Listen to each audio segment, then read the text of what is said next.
신앙 고백, 사도신경 고백하심으로 오늘 새벽 예배를 하나님께 드리겠습니다.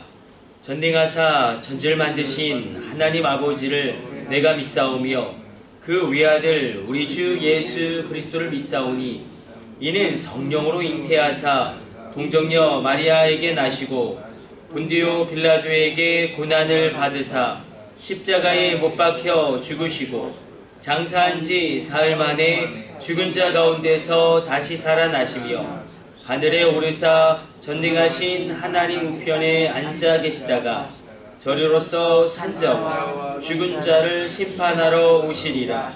성령을 믿사오며 거룩한 공회와 성도가 서로 교통하는 것과 죄를 사하여 주시는 것과 몸이 다시 사는 것과 영원히 사는 것을 믿사옵나이다. 아멘. 찬송가 435장 찬송 드리겠습니다.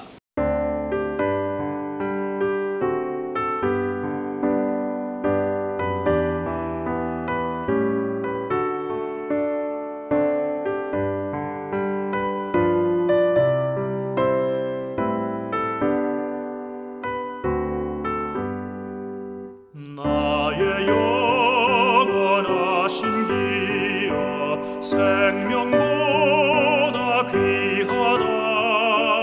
나의 갈 길 다가도록 나와 동행하소서. 주께로 가까이 주께로 가오니 나의 갈 길 다가도록 나와 동행하소서. 세상 복 위한 일함과 모든 병에 버리고 험한 길을 가는 동안 나와 동행하소서. 주께로 가까이 주께로 가오니 나의 갈 길 다가도록 나와 동행하소서.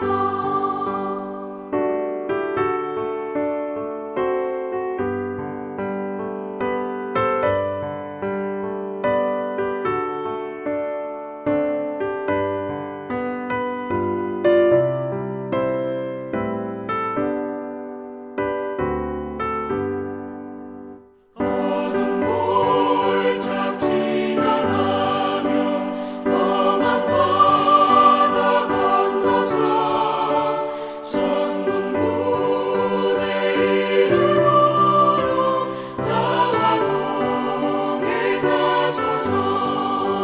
주께로 가까이 주께로 가오니 나의 갈 길 다가도록 나와 동행하소서. 아멘.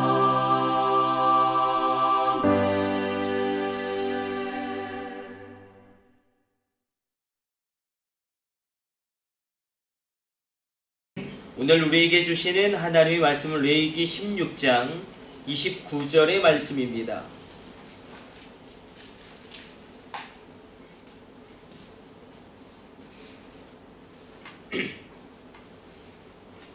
레위기 16장 29절의 말씀 우리 같이 합독합니다.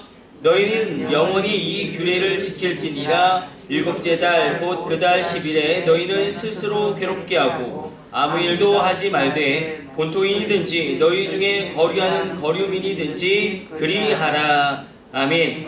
오늘 본문에서 말씀하시는 이 영원한 규례는 대속죄일의 규례입니다. 대속죄일의 규례를 너희가 영원히 지켜야 한다.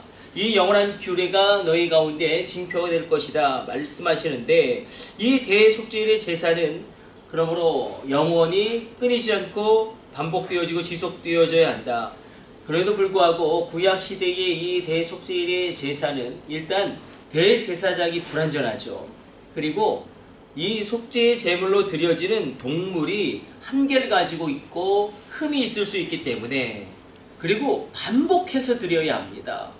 이런 연약한 그 한계가 명확히 드러나기 때문에 신약 시대에는 이 속죄의 제사의 모든 한계를 극복하고 해결하기 위하여 예수님께서 친히 대제사장이 되시고, 그리고 제물이 되셔서 하나님의 성소에 들어가 단번에 영원한 효력을 미치는 십자가의 그 대속죄의 제사를 드림으로 우리 가운데 놀라운 길을 여셨습니다. 우리가 이 말씀 가운데 그런데 이렇게 표현하고 있습니다. 너희가 스스로 괴롭게 하고, 또 31절에도 이건 너희에게 큰 안식일이다. 이 대속죄일에는 우리가 스스로 괴롭게 하는 그 괴롭게 함이 있죠. 명확하게는 금식을 통해서 이 우리 육체를 괴롭게 함으로 죄의 고통을 느끼는 어떤 대속죄일의 규례이기도 합니다. 왜냐하면 내 죄가 심각하다라는 것을 깨달은 사람만이, 내가 죄인이라는 것을 실감한 사람만이 바로 구원의 은혜, 속죄의 은총을 얻을 수 있기 때문에 그렇습니다. 우리가 선교 역사를 살펴볼 때 언제나 그렇죠. 놀라운 대각성 운동이 일어나고 부흥의 운동이 일어났을 때는 언제나 그 시발점은 자신의 죄에 대한 처절한 인식과, 내가 이렇게 살아서는 도저히 안 된다, 우리가 이렇게 신앙생활 하다가는 큰일 난다라는 영적인 긴장감 가운데 놀라운 대각성 운동이 일어나고, 그리고 놀라운 부흥의 역사가 일어납니다. 이 대속죄일은 그러므로 고통의 날이기도 하죠. 자기의 죄에 대해서, 민족의 죄에 대해서, 우리 가정의 죄에 대해서 그 고통을 느끼면서, 그러나 안식의 날이기도 합니다. 죄에 대해서 처절하게 그 죄의 쓴뿌리를 느낀 사람만이 십자가의 구속의 은혜를 더 크고 놀랍게 받아 누리게 됩니다. 사도 바울은 또한 이렇게 고백하죠. 그리스도의 남은 고난을 주님의 몸된 교회를 위하여 내가 내 육체에 치워놓으라. 이렇게 십자가의 은혜가 있다면 그 그리스도의 남은 고난, 이 남은 고난이 있습니다. 나에게 짊어져야 될 십자가가 있습니다. 이것을 우리는 사명이라고 이야기합니다. 우리 가운데 그리스도의 남은 고난을 주님의 몸된 교회를 위하여 내 육체에 채우는 그 사명을 감당함이 있을지어다. 그 사명을 감당하는 것입니다. 우리가 사명을 감당한다는 것은 얼마나 때때로 어려운 일인지도 모릅니다. 이렇게 예배를 드리는 것도 사명이고, 기도하는 것도 사명이고, 우리가 헌신하는 것도 사명이고, 우리 가운데 이런 사명, 이 시대 가운데 하나님은 그래서 이 속죄의 규례를 말씀하시고 그 영원한 효력을 미치는 십자가의 은혜를 우리에게 보여주고 있습니다. 스스로 괴롭게 한다는 것은 이 죄에 대해서 처절하게 자각하고, 우리나라가 이대로는 안 되고, 우리 가정도 이대로는 안 되고, 나도 이대로는 안 된다. 이 죄에 대해서, 하나님 싫어하시는 죄에 대해서 애통하고 아파하고 슬퍼함으로 말미암아 십자가를 붙잡는 것입니다. 우리가 마태복음을 보게 되어지면 세리와 바리새인의 기도가 나오지 않습니까? 세리는 자신의 죄로 말미암아 감히 하늘을 우러러보지 못하고 그저 가슴을 치며 회개합니다. 주여, 이 죄를 불쌍히 여기소서. 그러나 바리새인은 그렇지 아니하고 자기의 자랑과 자신의 공로와 자신의 모든 것을 가지고 하나님께 나아갑니다. 그러나 누가 사제의 은총을 받게 되었는가? 바로 세리가 하나님 앞에 의롭다함을 얻었습니다. 우리가 바리새인들의 삶을 절대로 무시할 수가 없습니다. 일주일에 2번 금식하고 철저하게 11조 생활했고, 그 모든 신앙의 면에서 우리가 따라갈 수조차 없을 정도로 그들은 완벽했음에도 불구하고 그들이 하나님의 은혜를 누리지 못했던 것은 바로 이 죄에 대해서 애통하고 아파하는 마음, 자신의 연약함, 자신의 부족함, 자신의 한계에 대해서 그 슬퍼하는 그 마음이 그들 가운데 없었기 때문에 하나님의 진노가 그들 가운데 임하게 된 것입니다. 우리가 한번 이 레위기 규례를 생각하면서 지금 하마스와 이스라엘의 전쟁이 격하게 일어나고 있는데, 이스라엘은 그 선교사님들도 그렇고 선교학자들도 그렇고 이스라엘의 부패함이 굉장히 심각합니다. 그러니까 이스라엘은 이 정통 유대인과 세속 유대인의 갈등이 굉장히 심각해요. 그래서 정통 유대인들은 군대도 안 갑니다. 이 갈등, 그리고 사분오열되어 있고, 무엇보다도 이스라엘의 가장 심각한 문제는 동성애입니다. 그러니까 국민의 10%가 동성애자고, 그리고 전체 국민의 60%가 무신론자입니다. 그러니까 지금의 이스라엘은 거의 소돔과 고모라의 수준으로 타락해 있는 것이 현실입니다. 경제도시고 어떻게 보면 행정도시이기도 하죠. 텔아비브는 그 주민의 25%가 동성애자입니다.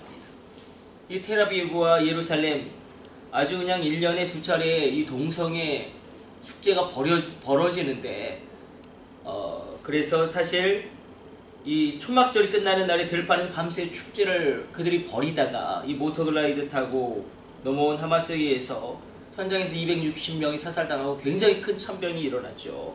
그런데 그것의 초막절 행사가 아니었어요. 그건 초막절 행사가 아니고 어떻게 보면은 뭐 마약의 파티라고도 표현할 수도 있겠고, 그냥 젊은 아이들이 그냥 광란의 파티를 즐긴 것입니다. 수천 명이 모여서 불상을 세워놓고 막 거기를 빙글빙글 돌기도 하고. 그래서 하나님께서 이스라엘을 바라볼 때 우리가 육적인 전쟁만을 보게 되지만 영적으로 이스라엘은 이미 무너져 내려서 이 대속죄일도 그들 가운데 행해지지 않죠. 예수님도 받아들이지 않죠. 이 시대 가운데 하나님께서는 새롭게 하나님의 구원의 역사를 이루어 가실 것입니다. 그래서 지금의 이스라엘은 세속화된 나라다. 그러니까 전 국민의 60%가 무신론자고요. 그러니까 전 국민의 60%가 하나님을 안 믿는 거예요. 굉장히 충격적인 수치죠. 전 국민의 10%가 동성애자고, 뭐 텔아비브는 뭐 장난 아니죠. 25%가 동성애자니까. 이런 상황 가운데 하나님께서는 어떤 이 오메가 포인트를 향한 계획을 가지고 계실까? 마지막에 요한계시록을 보게 되어지면 놀랍게도 마지막 시대 가운데 이스라엘의 수많은 유대인들이 다시금 예수님을 영접하고 놀랍게 하나님의 구원의 역사 가운데 선교의 사명을 감당하게 될 것이다. 그 놀라운 일들이 일어날 터인데, 우리가 이 시대 가운데 우리가 이제는 영적인 이스라엘이지 않습니까? 영적인 이스라엘이 되어서 우리나라는 또한 어떤가? 하나님께서는 그들을 어떻게 해서든지 돌이키시려고 하나님의 계획대로 이끌어 가실 것입니다. 이 대속죄의 규례가 왜 이렇게 영원한 규례가 되어서 내가 지켜야 되는가? 왜냐하면 하나님과 죄는 양립할 수가 없습니다. 죄도 짓고 축복도 받는 삶은 우리에게는 없습니다. 만약에 내가 죄를 지었는데 놀라운 막 복이 임하고 경제가 잘 되고 승승장구한다, 그건 저주입니다. 예수님을 믿을 가능성이 전혀 없기 때문에 여러분, 악한 사단도 우리에게 물질도 줄 수 있고 권세도 줄 수 있고 심지어 건강도 줄 수 있고 명예도 줄 수 있습니다. 그러나 그것은 결국 영원한 저주요 파멸인 것입니다. 그러니까 죄도 짓고 축복도 받는 삶은 없다. 이 대속죄의 규례가 영원히 내가 지킬 규례다 말씀하신 이유도 여기 있습니다. 오늘 이 새벽 십자가의 은혜의 장정 아래 주의 보혈로 말미암아 놀랍게 죄 씻음을 받을지어다. 우리 모든 죄가 도말되어지며 하나님과 나를 맡고 있는 모든 죄의 뿌리가 사라지게 되어지는 십자가의 놀라운 은혜가 임할지어다. 그 십자가의 은혜 가운데 우리 가운데 열려지는 새로운 길이 있습니다. 하나님께서 부어주시는 은혜가 있습니다. 우리가 오늘 이 십자가를 철저하게 붙잡고 나아갈 때에 우리 가운데 놀라운 승리가 임하게 될 것입니다. 특별히 우리 기도하기를 원하는 것은 이스라엘을 위해서, 이스라엘이 그렇게 세속화되고 이스라엘이 그렇게 하나님이 싫어하는 일들을 극단적으로 행하고 있구나. 우리나라는 어떠한가? 그러므로 이 시대 가운데 이스라엘 뒤덮고 있는 무신론, 동성애, 마약, 이게 우리나라도 위기지 않습니까? 우리가 이 새벽에 나라 민족을 위하여 간구하며 회개하며 느헤미야가 그러하였듯이 민족의 죄악을 뒤집어 쓰고 하나님, 우리가 범죄하였습니다. 우리가 하나님 앞에 죄를 범하였습니다. 은혜와 긍휼을 베풀어 주옵소서 기도할 때에 이 새벽에 영원한 효력을 미치는 대속죄일의 그 제사가 하나님께 드려지는 것입니다. 우리 가운데 영원한 대속죄일의 이 놀라운 제사가 십자가의 그 능력으로 말미암아 이 새벽에 이루어지게 되어지는 큰 은혜 임하가 되시기를 축복합니다. 우리 기도하겠습니다. 하나님 감사합니다. 오늘도 주의 말씀 묵상하였습니다. 이 시대 가운데 다시금 의가 죄와 복이 양립할 수 없음을 기억하게 하여 주시고, 하나님 이스라엘 가운데 놀라운 복음의 역사가 일어나게 하여 주시며, 하나님 무신론과 동성애와 마약 가운데 하나님의 저주 아래 있는 그 죄악의 쓴뿌리들이 이스라엘 가운데 걷어지게 하여 주시고, 우리 이 나라 이 민족 가운데 걷어들여지게 하여 주사, 우리가 대속죄의 제사를 이 새벽에 주님께 올려드리게 하여 주옵소서. 십자가 그 예수의 보혈로 말미암아 열어놓으신 그 길을 따라서 우리가 지성소로 들어갈 감력을 얻었습니다. 은혜가 필요할 때마다 주님 앞에 나아가 간구함으로 나가는 주의 종들 간구를 들어 응답하여 주시고, 오늘 하늘이 열려지게 하여 주시고, 이 새벽 가운데 땅에 기름진 은혜가 임하게 하여 주시고, 그 육체의 질병이 떠나가게 하여 주시며, 가정의 우환이 없어지게 하여 주시고, 우리 자녀 가운데 하나님의 강권적인 인도하심이 넘쳐나게 하여 주사, 저들이 살 수 있는 최고의 인생을 살아가게 하여 주옵소서. 이 모든 것을 우리 주 예수님의 이름으로 기도드립니다. 아멘. 주님 가르쳐주신 기도 올려드립니다. 하늘에 계신 우리 아버지여, 이름이 거룩히 여김을 받으시오며, 나라 임하옵시며, 뜻이 하늘에서 이룬 것 같이 땅에서도 이루어지이다. 오늘날 우리에게 일용할 양식을 주옵시고, 우리가 우리에게 죄 지은 자를 사하여 준 것 같이 우리의 죄를 사하여 주옵시고, 우리를 시험에 들게 하지 마옵시고, 다만 악에서 구하옵소서. 나라와 권세와 영광이 아버지께 영원히 있사옵나이다. 아멘. 우리 주여 3차 하심을 합심으로 기도하시다가 자유롭게 돌아가도록 하겠습니다. 우리 합심으로 기도합니다. 주여, 주여, 주여.